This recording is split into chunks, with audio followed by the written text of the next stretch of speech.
Namo Vishnupadaya Krishna Prasthaya Bhutale Srimate Bhakti Vedanta Swami Iti Namine Namo Vishnupadaya Krishna Prasthaya Bhutale Srimate Bhakti Vedanta Swami Iti Namine Namaste Saraswate Deve Gaudabani Pacharine Nirvishesha Shunyavadi Aschachadeshatarine Namaste Saraswate Deve Gaudavani Pracharine Nirvishesha Shunyavadi Aschachadeshatarine Shri Krishna Chaitanya Prabhu Nityananda Shri Advaita Gadadhar Shri Vasadi Gauda Bhakta Vrinda Shri Krishna Chaitanya Prabhu Nityananda Shri Advaita Gadadhar Shri Vasadi Gauda Bhakta Vrinda Shri Krishna Chaitanya Prabhu Nityananda Shri Advaita Gadadhar Shri Vasadi Gauda Bhakta Vrinda Shri Krishna Chaitanya Prabhu Nityananda Shri Advaita Gadadhar Shri Vasadi Gauda Bhakta Vrinda Shri Krishna Chaitanya Chaitanya Prabhu Nityananda Nityananda Advaita Gadadhar Shri Vasadi Gauda Bhakta Vrinda Shri Krishna Chaitanya Prabhu Nityananda Shri Advaita Gadadhar Shri Vasadi Gauda Bhakta Vrinda Hare Krishna Hare Krishna Krishna Krishna Hare Hare Hare Rama Hare Rama Rama Rama Hare Hare Hare Krishna Hare Krishna Krishna Krishna Hare Hare Hare Rama Hare Rama Rama Rama Hare Hare Hare Krishna Hare Krishna Krishna Krishna Hare Hare Hare Rama Hare Rama Rama Rama Hare Hare Hare Krishna Hari Krishna. Hari Hari Hari Bo.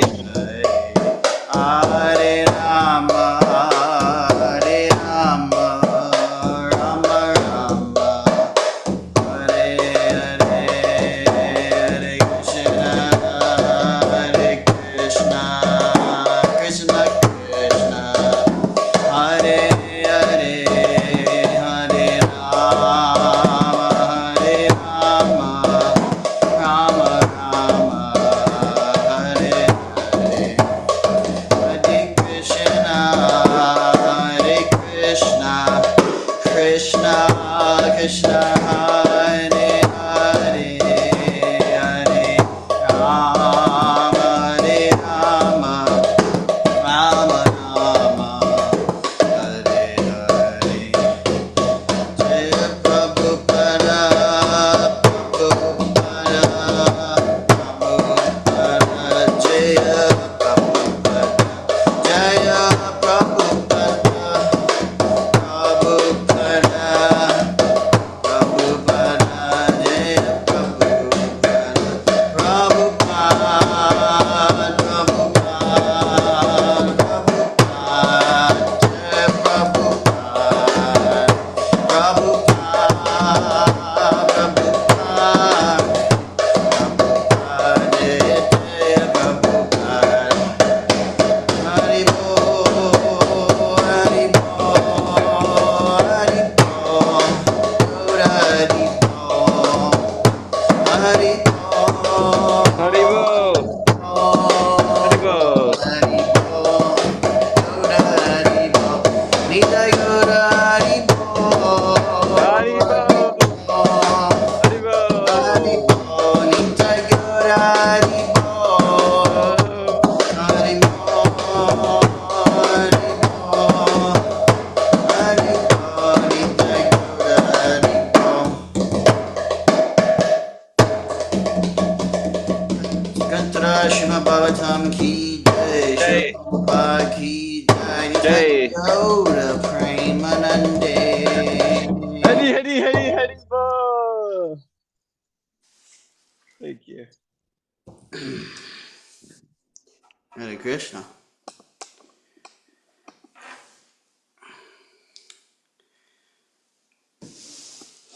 I welcomed everyone earlier, but I'll just welcome again.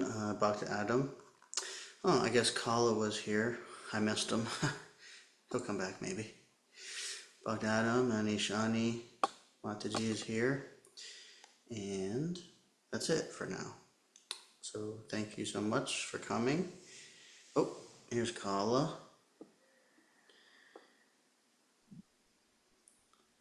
Vivo. Hare Krishna Prabhuji. Just finished the kirtan. That's why I didn't let you in, was because I wasn't paying attention to the phone. So sorry about that. But we're just about. Haribo. All right, Bo. We're Grateful to be starting here. on 1920.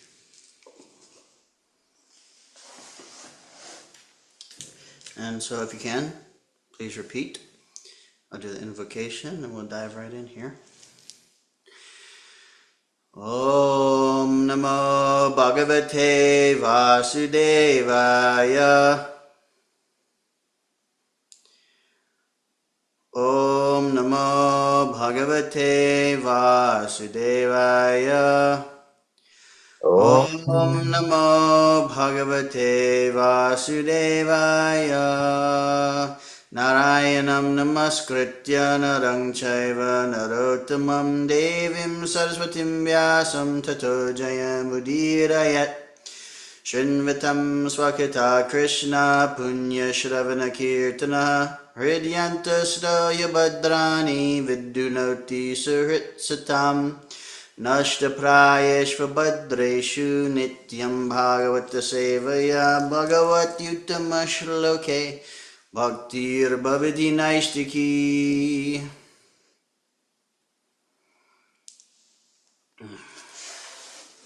Okay.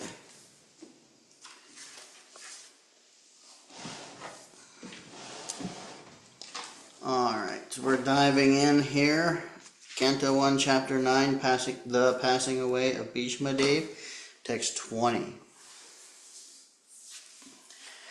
Yam manyase matuleyam priyam mittam suhrittamam agara sajivam dutam sahradadata sarathim. O king, that personality whom, out of ignorance only, you thought to be your maternal cousin, your very dear friend, well-wisher, counselor, messenger, benefactor, and so on, is that very personality of Godhead, Sri Krishna. Purport. Lord Sri Krishna, although acting as the cousin, brother, friend, well-wisher, counselor, messenger, benefactor, and so on of the Pandavas, was still the supreme personality of Godhead. Out of his causeless mercy and favor upon his unalloyed devotees, he performs all kinds of service. But that does not mean that he has changed his position as the absolute person. To think of him as an ordinary man is the grossest type of ignorance. Sarvatmana samadrisho yadvayasyanaham kritehe tat kritam mati vaishamyam niravhadyasya na kvichit. Being the absolute personality of Godhead, he is present in everyone's heart. He is equally kind to everyone, and he is free from the false ego of differentiation. Therefore, whatever he does is free from material inebriety. He is equibalanced. Purport. Because he is absolute, there is nothing different from him. He is Kaivalya. There is nothing except himself. Everything and everyone is the manifestation of his energy, and thus he is present everywhere by his energy, being non-different from it. The sun is identified with every inch of the sun rays and every molecular particle of the rays. Similarly, the Lord is distributed by his different energies. He is Paramatma, or the Supersoul, present in everyone as the supreme guidance. And therefore he is already the chariot driver and counsel of all living beings. When he therefore exhibits himself as chariot driver of Arjuna, there is no change in his exalted position. It is the power of devotional service only that demonstrates him as the chariot driver or the messenger. Since he has nothing to do with the material conception of life because he is absolute spiritual identity, there is for him no superior or inferior action. Being the absolute personality of Godhead, he has no false ego. And so he does not identify himself with anything different from him. The material conception of ego is equibalanced in him. He does not feel, therefore, inferior by becoming the chariot driver of his pure devotee. It is the glory of the pure devotee that only he can bring about service from the affectionate Lord. Tatap yekanta bhakteshu pasyabupanukampitam yanme sungs jajata shakshat krishna darshanamagataha. Yet, despite his being equally kind to everyone, he has graciously come before me while I am ending my life, for I am his unflinching servitor. Purport. The Supreme Lord, the absolute personality of Godhead Sri Krishna, although equal to everyone, is still more inclined to his unflinching devotee, who is completely surrendered and knows no one else as his protector and master. Having unflinching faith in the Supreme Lord as one's protector, friend, and master is the natural condition of eternal life. A living entity is so made by the will of the Almighty that he is most happy when placing himself in a condition of absolute dependence. The opposite tendency is the cause of fall down. The living entity has this tendency of falling down by dint of misidentifying himself as fully independent to lord it over the material world. The root cause of all troubles is there in false egotism. One must draw towards the Lord in all circumstances. The appearance of Lord Krishna at the deathbed of Bhishma Ji is due to his being an unflinching devotee of the Lord. Arjuna had some bodily relation with Krishna because the Lord happened to be his maternal cousin, but Bhishma had no such bodily relation. Therefore, the cause of attraction was due to the intimate relation of the soul.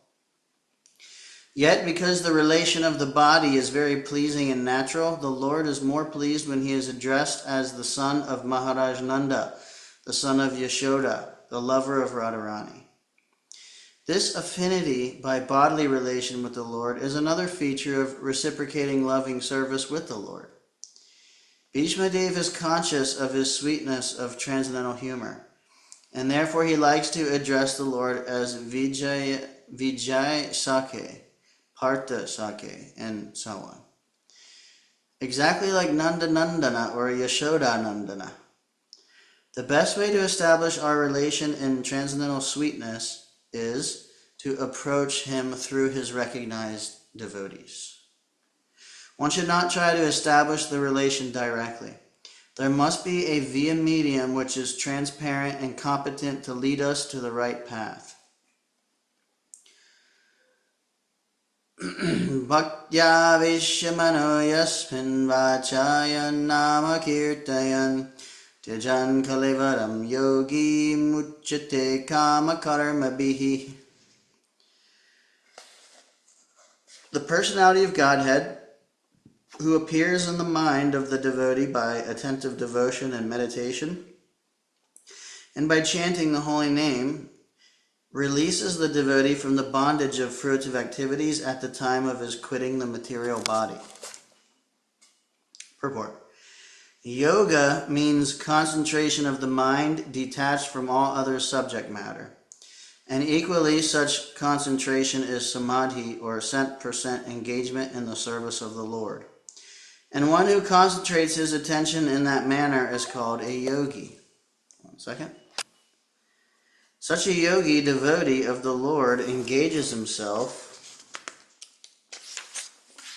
24 hours daily in the service of the Lord, so that his whole attention is engrossed with the thoughts of the Lord in ninefold devotional service, namely, hearing, chanting, remembering, worshiping, praying, becoming a voluntary servant, carrying out orders, establishing a friendly relationship, or offering all that one may possess in the service of the Lord. I'm getting a bunch of text messages. Bhava Sararuham.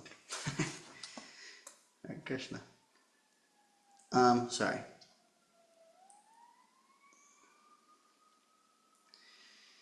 By such practice of yoga, or linking up in the service of the Lord, one is recognized by the Lord himself, as it is explained in the Bhagavad Gita concerning the highest perfectional stage of samadhi.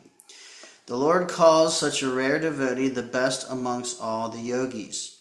Such a perfect yogi is enabled by the divine grace of the Lord to concentrate his mind upon the Lord with a perfect sense of consciousness. And thus, by chanting his holy name before quitting the body, the yogi is at once transferred by the internal energy of the Lord to one of the eternal planets where there is no question of material life and its concomitant factors. In material existence, a living being has to endure the material conditions of threefold miseries, life after life, according to his fruitive work. Such material life is produced by material desires only.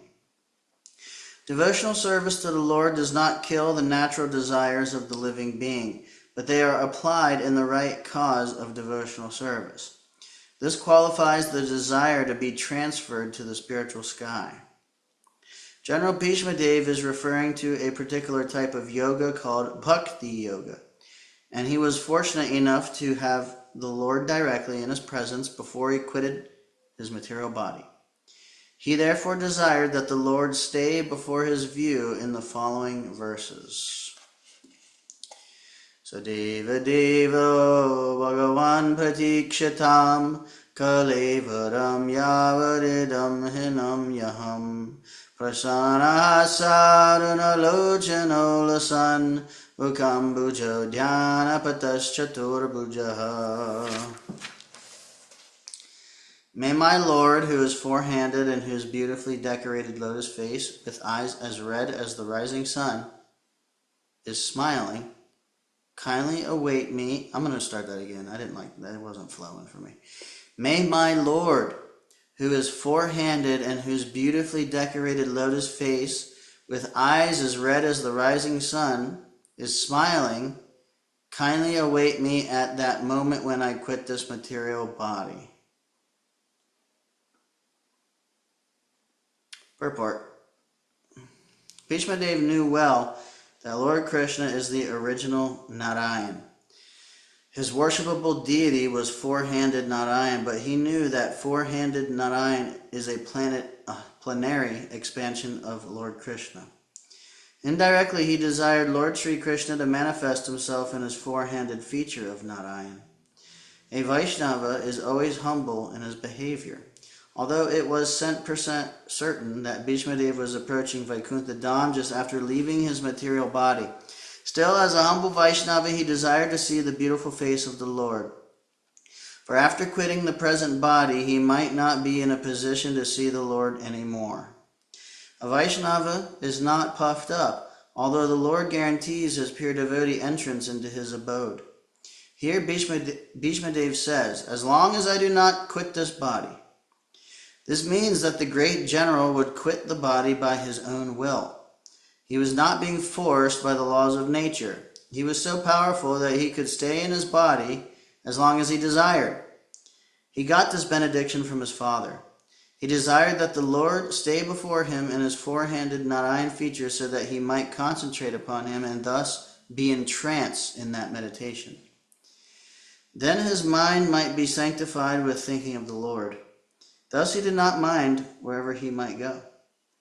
A pure devotee is never very anxious to go back to the kingdom of God. He entirely depends on the goodwill of the Lord. He is equally satisfied even if the Lord desires him to go to hell. The only desire that a pure devotee entertains is that he may always be in rapt attention with thinking of the lotus feet of the Lord, regardless. Bhishma Dev wanted this much only, that his mind be absorbed in thinking of the Lord and that he pass away thus. That is the highest ambition of a pure devotee. Rapt attention. Sutta Vacha Yudhishthirastarakarnya Shayanam Sarapanjare Aprischad Vividhan Dharman Rashinam Janushananvatam. Sutta Goswami said, Maharaj Yudhisthira, after hearing Bhishma Dev speak in that appealing tone, asked them, in the presence of all the great rishis, about the essential principles of various religious duties. Purport. Bhishma Dev, speaking in that appealing tone, convinced Maharaj Yudhisthira that he was very soon passing away. And Maharaj Yudhisthira was inspired by Lord Sri Krishna to ask him of the principles of religion. Lord Sri Krishna inspired Maharaj Yudhisthira to ask Bhishma Dev in the presence of many great sages, indicating thereby that the Lord's devotee, like Bhishma Dev, although apparently living as a worldly man, is far superior to many great sages, even Vyasadeva. Another point is that Bhishma Dev at that time was not only lying on a deathbed of arrows, but was greatly aggrieved because of that state. One should not have asked him any question at that time. But Lord Sri Krishna wanted to prove that his pure devotees are always sound in body and mind by dint of spiritual enlightenment. And thus, in any circumstances, a devotee of the Lord is in perfect order to speak of the right way of life. Yudhisthira also preferred to solve his problematic questions by asking Bhishma Dev, rather than ask anyone else present there who was seemingly more learned than Bhishma Dev. This is all due to the arrangement of the great wheel carrier, Lord Sri Krishna, who establishes the glories of his devotee. The Father likes to see the Son become more famous than himself. The Lord declares very emphatically that worship of his devotee is more valuable than the worship of the Lord himself. Parusha swabhava vihitan yatha varnam yatha shramam vairagya raghupadibhyam amnato bhaya lakshanan. At Maharaj Yudhishthira's inquiry, Bhishma Dev first defined all the classifications of castes and orders of life in terms of the individual's qualifications.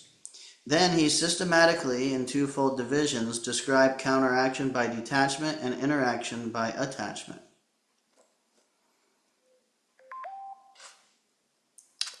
Purport. The conception of 4 castes and 4 orders of life as planned by the Lord himself, Bhagavad Gita 4.13, is to accelerate transcendental qualities of the individual person so that he may gradually realize his spiritual identity and thus act accordingly to get free from material bondage or conditional life. I'll read it again. The conception of 4 castes and 4 orders of life as planned by the Lord himself, Bhagavad Gita 4.13, is to accelerate transcendental qualities of the individual person so that he may gradually realize his spiritual identity and thus act accordingly to get free from material bondage or conditional life. In almost all the Puranas, the subject matter is described in the same spirit. And so also in the Mahabharata, it is more elaborately described by Bhishma Dev in the Shanti Parva, beginning from the 60th chapter. Hold on a second. I got something to make sure it's not important.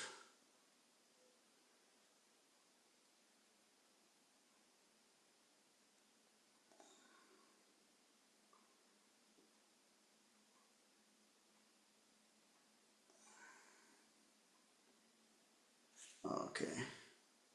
Sorry, everybody. Okay. Alright. Haribo, Ashok Prabhu just joined. Hare Krishna Prabhuji. I actually just saw your message you sent me and I was just reading it to see what it was. So if it's okay, maybe I can get back to you about that topic afterwards. Or let me know otherwise. Otherwise, we're just hearing. Hare Krishna.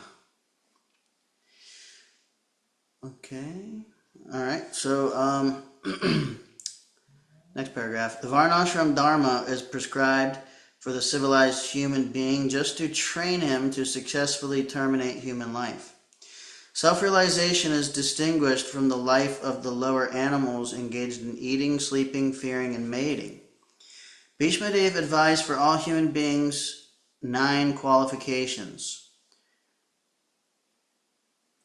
This is going to be interesting.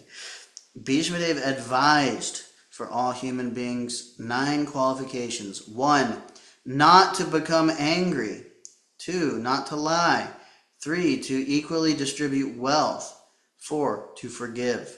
5, to beget children only by one's legitimate wife. 6, to be pure in mind and hygienic in body. 7, not to be inimical toward anyone. 8, to be simple. And 9, to support servants or subordinates.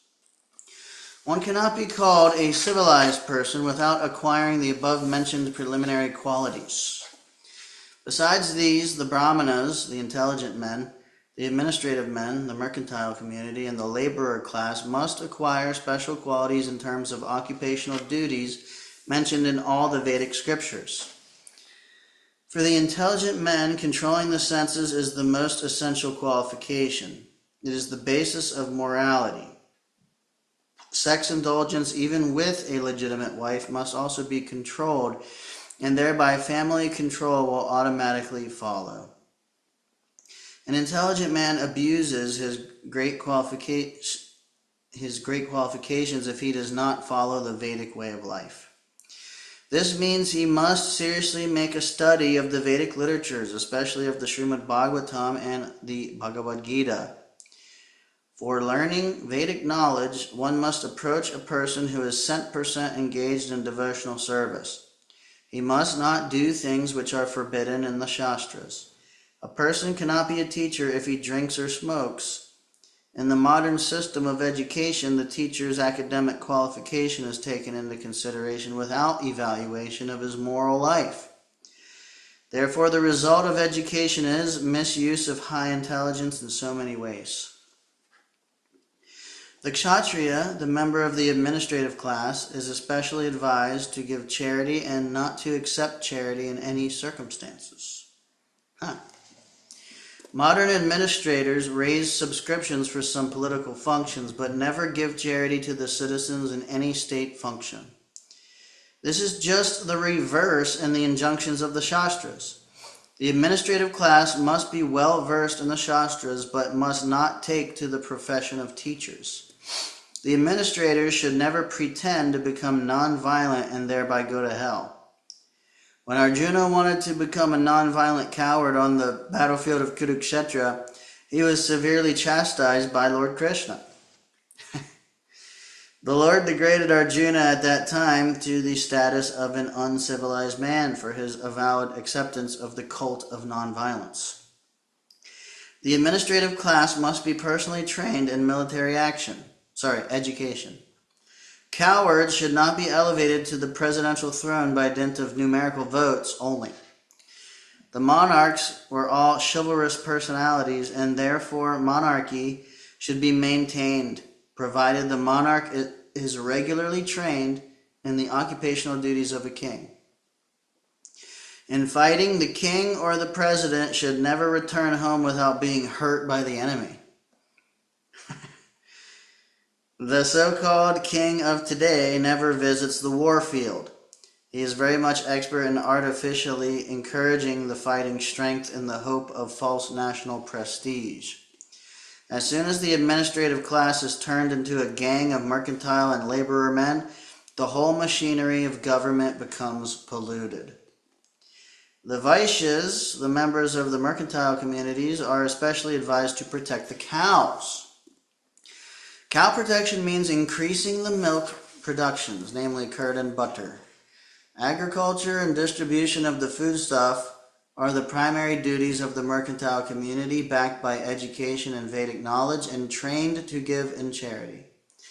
As the Kshatriyas were given charge of the protection of the citizens, Vaishyas were given the charge of the protection of animals. Animals are never meant to be killed. Killing of animals is a symptom of a barbarian society. For a human being, agricultural produce, fruits, and milk are sufficient and compatible foodstuffs. The human society should give more attention to animal protection. The productive energy of the laborer is misused when he is occupied by industrial enterprises. Industry of various types cannot produce the essential needs of man, namely rice, wheat, grains, milk, fruits, and vegetables. The production of machines and machine tools increases the artificial living fashion of a class of vested interests and keeps thousands of men in starvation and unrest. This should not be the standard of civilization. The Shudra class is less intelligent and should have no independence. They are meant for rendering sincere service to the three higher sections of the society. The Shudra class can attain all comforts of life simply by rendering service to the higher classes. It is especially enjoined that a Shudra should never bank money. As soon as the Shudras accumulate wealth, it will be misused for sinful activities in wine, women, and gambling. Wine, women, and gambling indicate that the population is degraded to less than Shudra quality. The higher caste should always look after the maintenance of the Shudras, and they should provide them with old and used garments. A Shudra should not leave his master when the master is old and invalid. And the master should keep the servants satisfied in all respects. The Shudras must first of all be satisfied by sumptuous food and clothing before any sacrifice is performed. In this age, so many functions are held by spending millions, but the poor laborer is not sumptuously fed or given charity, clothing, and so on. The laborers are thus dissatisfied, and so they make agitation. The Varnas are, so to speak, classifications of different occupations, and ashram dharma is gradual progress on the path of self-realization. Both are interrelated and one is dependent on the other. The main purpose of ashram dharma is to awaken knowledge and detachment. The brahmachari ashram is the training ground for the prospective candidates. In this ashram, it is instructed that this material world is not actually the home of the living being. The conditioned souls under material bondage are prisoners of matter, and therefore self-realization is the ultimate aim of life. The whole system of ashram dharma is a means to detachment. One who fails to assimilate this spirit of detachment is allowed to enter into family life with the same spirit of detachment. Hare Krishna. Therefore, one who attains detachment may at once adopt the fourth order, namely renounced, and thus live on charity only, not to accumulate wealth, but just to keep body and soul together for ultimate realization. Household life is for one who is attached, and the vanaprastha and sannyas orders of life are for those who are detached from material life. The brahmachari ashram is especially meant for training both the attached and detached. Srila Prabhupada Ki Jai. Any comments, questions at this point? Because that was a hefty purport. I would like to find a verse in Canto 5. I may have taken a picture of it or something. Yeah, I wrote down the gist of it. It is that basically it's Brahma saying to Priyavrata that one must be conducted by the Supreme Personality of Godhead, exactly as a blind man is led by a person who has eyes with which to see. It made me really consider more about surrender, and it's just really nice. I really like that. How do you feel about it? Well, yeah, it's a nice verse. It reminds me of something we heard today. Yeah. I'll try to find it very quickly. This sentence right here, this is what you brought up reminds me of this. A living entity is so made by the will of the Almighty that he is most happy when placing himself in a condition of absolute dependence. So this theme has been coming up a lot the last several days. The theme of dependence, and even within the last week, a lot. So this is something that I'm slowly realizing how significant it is to cultivate this sense of dependence and start thinking in this way, because actually right here in the same purport, Prabhupada said the opposite tendency is the cause of fall down. The living entity has this tendency of falling down by dint of misidentifying himself as fully independent to lord it over the material world. And so, I mean, just speaking for my own self here at least, I just see so much, if I'm not consciously taking control.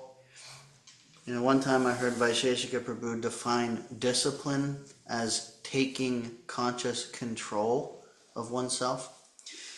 If I am not taking conscious control of my mind and my thinking and my decision making, my default is to make decisions with the presumption that it's by my power, by my effort, by my ability, I'm going to make a situation or make a thing happen. And then, I put all kinds of pressure on myself, like, you have to do it. It's all on your shoulders. And, if, fear of failure or fear or different fears start coming in. And, Yeah, and over again lately, I'm just realizing, and we're hearing that the more we accept and realize our position of dependence on the Lord, then actually the more magic we allow Krishna's magic to come in and work. Otherwise, we are trying to put ourselves in that position, and Krishna does not interfere with that. If you want to try to do it by your own ability, you can. That's what the material world's. That's why we're here. Right. So it's just such a fundamental, um, uh, you know, aspect of our self-realization to cultivate. Yeah. Yeah. Lord Brahma puts it so nicely because he actually says that you're blind, and Krishna is the one with the eyes, but we're the ones who are blind. It's like he really hits the nail on the head with the whole, like, the fact that it's we're not in that position. Yeah, and the more we try to see it, the more obvious it becomes. We don't know what's going to happen in 10 minutes. We don't know what's coming. It's amazing. Yeah. It's a nice verse. Hare Krishna, I had one point to pull in there as well, was when Krishna it was stated how he's grateful to be the charioteer, Arjuna. And in that way, too, like the devotion that we have, and as we strive in Bhakti Seva Sadhana and devotion, Krishna is happy to provide those things. And then equally so, if we're not in that mood, he equally will provide whatever else we're seeking. It's a nice point, Prabhuji. Yeah. It's a nice addition. I'll just share, when we heard that, it was really striking me to hear, we're just hearing, basically Krishna's position. He is, he does not become under the influence of his different energies. He is not different from his body. He does not identify as something other than himself. There is no inferior and superior dynamic. He is free from that, and we heard that he has no false ego. And I was, and then in that connection that we heard about, him as Parthasarathi, or Arjuna's chariot driver. Um,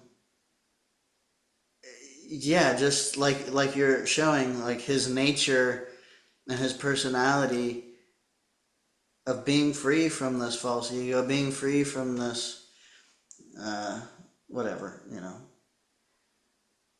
selfish material, false ego, basically. But anyway, to me it was like nectar hearing that. Just wow, and we can only, at least for myself, I can only imagine, Krishna's existence is, completely free from all these things, and not only is he free from them, they are him. His energies are him. They emanate from him, and he's completely independent, and he does what he wants. It's like it was just how nice. All right, Krishna. Any other points?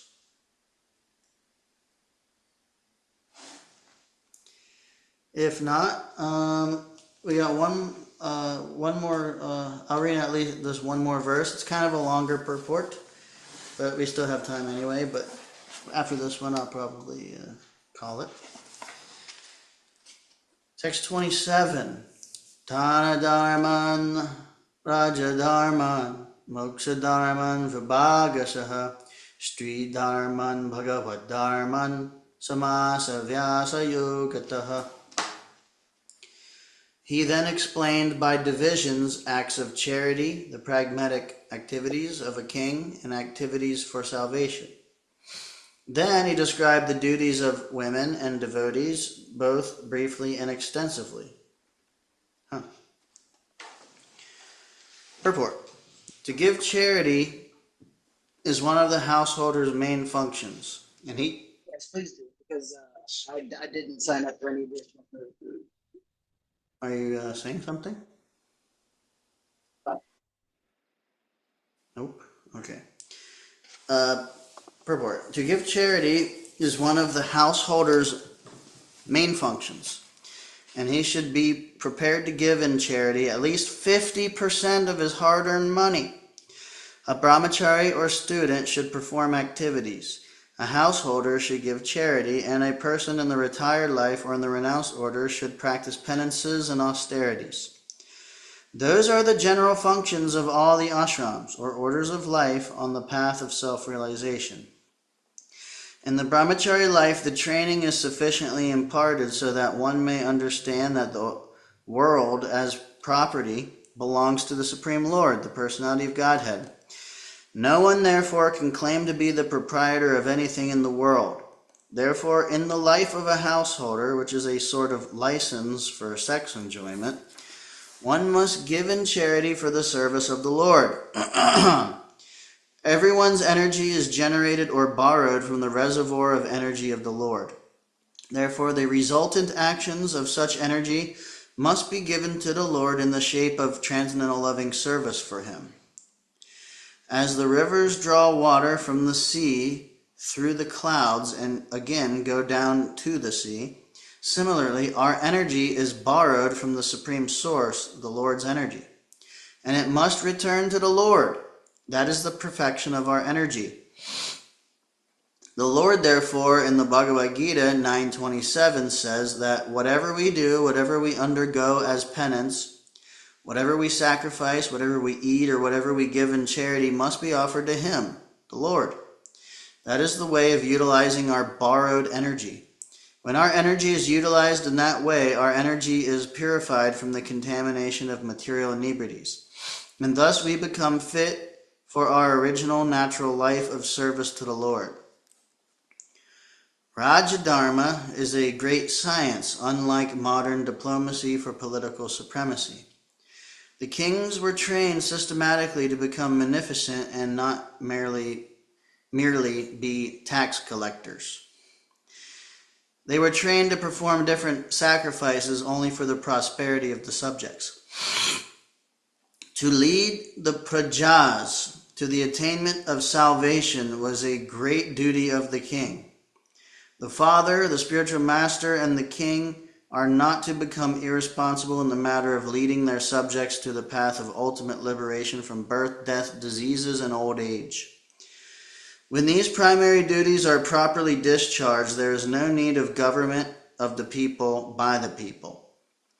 In modern days, the people in general occupy the administration by the strength of manipulated votes, but they are never trained in the primary duties of the king, and that is also not possible for everyone. Under the circumstances, the untrained administrators play havoc to make the subjects happy in all respects. On the other hand, these untrained administrators gradually become rogues and thieves and increase the taxation to finance a top-heavy administration that is useless for all purposes. Actually, the qualified brahmanas are meant to give direction to the kings for proper administration in terms of the scriptures like the Manu Samhita and Dharma Shastras of Parashar. A typical king is the ideal of the people in general, and if the king is pious, religious, chivalrous, and beneficent, the citizens generally follow him. Such a king is not a lazy, sensuous person living at the cost of the subjects, but alert always to kill thieves and dacoits. The pious kings were not merciful to dacoits and thieves in the name of nonsensical ahimsa, nonviolence. The thieves and dacoits were punished in an exemplary way so that in the future no one would dare commit such nuisances in an organized form. Such thieves and dacoits were never meant for administration as they are now. The taxation law was simple. There was no force, no encroachment. The king had a right to take 1/4 of the production made by the subject. The king had a right to claim 1/4 of one's allotted wealth. One would never grudge parting with it because due to the pious king and religious harmony, there was enough natural wealth, namely grains, fruits, flowers, silk, cotton, milk, jewels, minerals, and so on, and therefore no one was materially unhappy. The citizens were rich in agriculture and animal husbandry, and therefore they had enough grains, fruits, and milk without any artificial needs of soaps and toilets, cinemas, and bars. The king had to see that the reserved energy of humanity was properly utilized. Human energy is meant not exactly for fulfilling animal propensities, but for self-realization. The whole government was specifically designed to fulfill this particular purpose. As such, the king had to select properly the cabinet ministers, but not on the strength of voting background. The ministers, the military commanders, and even the ordinary soldiers were all selected by personal qualification, and the king had to supervise them properly before they were appointed to their respective posts. The king was especially vigilant to see that the tapasvis, or persons who sacrifice everything for disseminating spiritual knowledge, were never disregarded. The king knew well that the Supreme Personality of Godhead never tolerates any insult to his unalloyed devotees. Such tapasvis were trusted leaders even of the rogues and thieves, who would never disobey the orders of tapasvis. The king would give special protection to illiterates, the helpless, and widows of the state. Defense measures were arranged previous to any attack by the enemies. The taxing process was easy, and it was not meant for squandering, but was for strengthening the reserve fund. The soldiers were recruited from all parts of the world, and they were trained for special duties. As far as salvation is concerned, one has to conquer the principles of lust, anger, unlawful desires, avarice, and bewilderment. To get freedom from anger, one should learn how to forgive. To be free from unlawful desires, one should not make plans. By spiritual culture, one is able to conquer sleep. By tolerance only can one conquer desires and avarice. Disturbances from various diseases can be avoided by regulated diets. By self-control, one can be free from false hopes, and money can be saved by avoiding undesirable association. By practice of yoga, one can control hunger, and worldliness can be avoided by culturing the knowledge of impermanence. Dizziness can be conquered by rising up, and false arguments can be conquered by factual ascertainment. Talkativeness can be avoided by gravity and silence, and by prowess one can avoid fearfulness. Perfect knowledge can be obtained by self-cultivation. One must be free from lust, avarice, anger, dreaming, and so on, to actually attain the path of salvation. As far as the women class are concerned, they are accepted as a power of inspiration for men. As such, women are more powerful than men. Mighty Julius Caesar was controlled by a Cleopatra. Such powerful women are controlled by shyness. Therefore, shyness is important for women. Once this control valve is loosened, women can create havoc in society by adultery. Adultery means production of unwanted children known as Varna Sankar, who disturb the world. The last item taught by Bhishma Dev was the process of pleasing the Lord. We are all eternal servants of the Lord, and when we forget this essential part of our nature, we are put into material conditions of life. The simple process of pleasing the Lord, for the householders especially, is to install the deity of the Lord at home. By concentrating on the deity, one may progressively go on with the daily routine work. Worshipping the deity at home, serving the devotee, hearing the Srimad Bhagavatam, residing in a holy place, and chanting the holy name of the Lord are all inexpensive items by which one can please the Lord. Thus, the subject matter was explained by the grandfather to his grandchildren. Srila Prabhupada ki jai.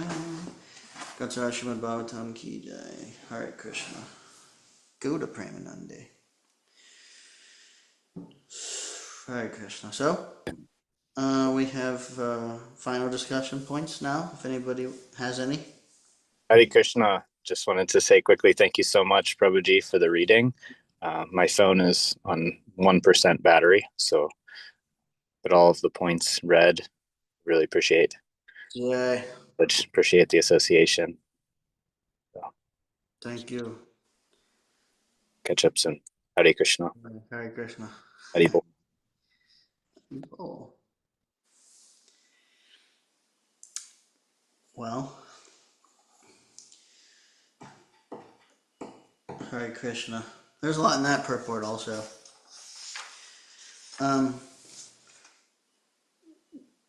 It's very interesting to hear, Prabhupada's explanation of government. He's kind of giving like the ideal, at least he's giving how things functioned in the past. And it's quite, detailed. And for me, I always liked hearing this. Some people read this and then we might take it like literally, like, okay, this class is supposed to do this, and this class is supposed to be like that, and this class does this. But we also see in Srila Prabhupada's example that he was expert in presenting for time, place, and circumstance, expert in engaging people in Krishna consciousness. And these descriptions, and especially in this section, are, we're learning about a lot of stuff, but when it comes to like the different varnas and ashrams that Prabhupada explained, we're hearing about the different natures of people. And even though the system is not in place, we can at least understand like the essence of like what's being taught in terms of natures of people. And actually what he's giving is like an ideal system where everyone can feel happy and make progress in spiritual life.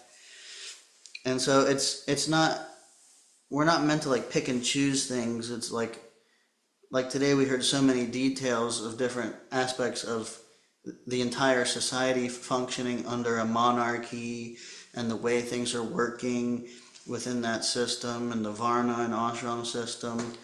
And so, a lot of times devotees may not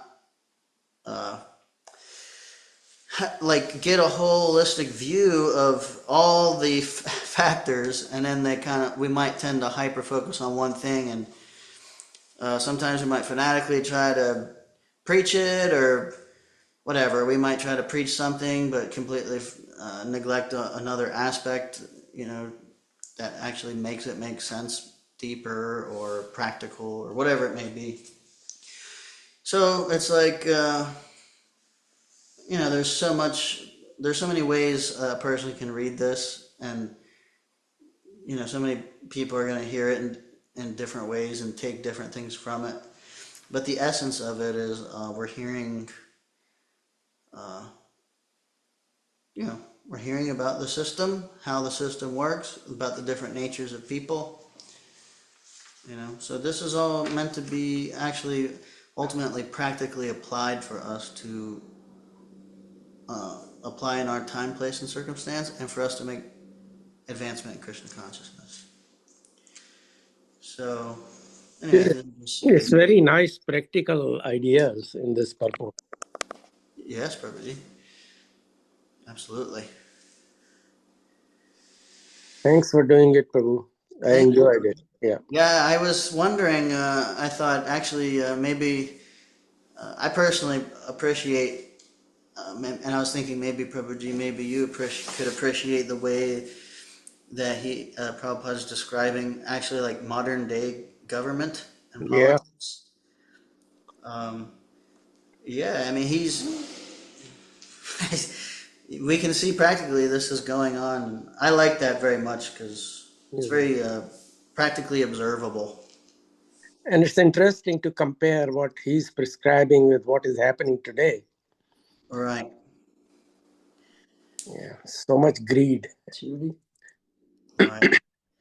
At the same time, there are, this is a big point of contention in ISKCON, the Varnashram topic, which I'm no expert, or I have no say. I'm a nobody, but basically Prabhupada's followers they're trying to figure out, what the practical application of these things is in the modern time, and to what extent and what way, and this and that, and it's a big topic. A lot of devotees have different ideas, but the main thing is, at least I know this for sure, is for us individually, when we're hearing this, the main thing is for us we're trying to become Krishna conscious. So however we can hear it in a way that makes us more Krishna conscious, if we can take something that we can apply practically in our own life, then we can do it. Yeah.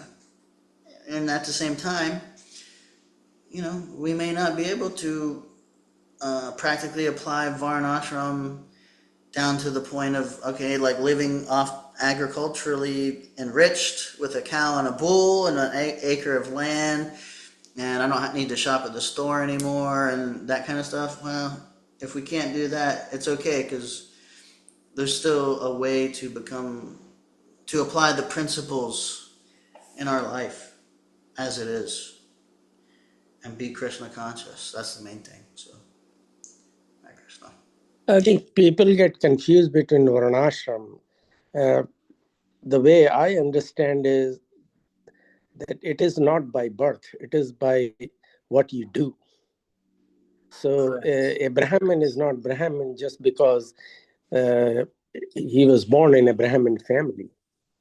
A Brahmin could be a rascal, and depending on what actually Brahmin does. So people take advantage of it. They become rascal, but they want to be honored like Brahmin just because they were born in a Brahmin family. And Shudras are considered like lower caste just because they were born in that. Right. Yeah, Prabhuji, that's absolutely right. Yeah, Prabhupada even did mention that recently. And I had personal experience being on, I was distributing books on a campus, not this campus, but in Colorado. And I was dressed in saffron cloth, brahmachari, and the student, Indian bodied, came to me, and he asked me, "Are you a Brahmin?" And I was at that time, recently twice initiated and given the Brahmin thread and everything. And I was like, yeah, I am a Brahmin. And I think he did not like me saying I was a Brahmin because of my white skin and Western everything. So, and he showed me he didn't know I had a Brahmin thread, but he showed me his Brahmin thread, and he said, I am Brahmin. And he actually was, basically telling me how he's a Brahmin and I am not, because he was born in a Brahmin family and I am a Malecha. Yeah, interesting. Yeah. I said, all right, have a good day.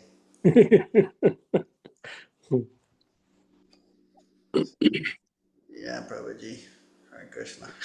Sorry for joining late. Oh, no problem, Prabhuji.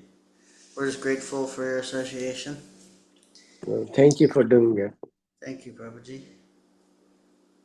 Hare Krishna. Well, okay. Any other points from anybody? Bhakti Adam or anything?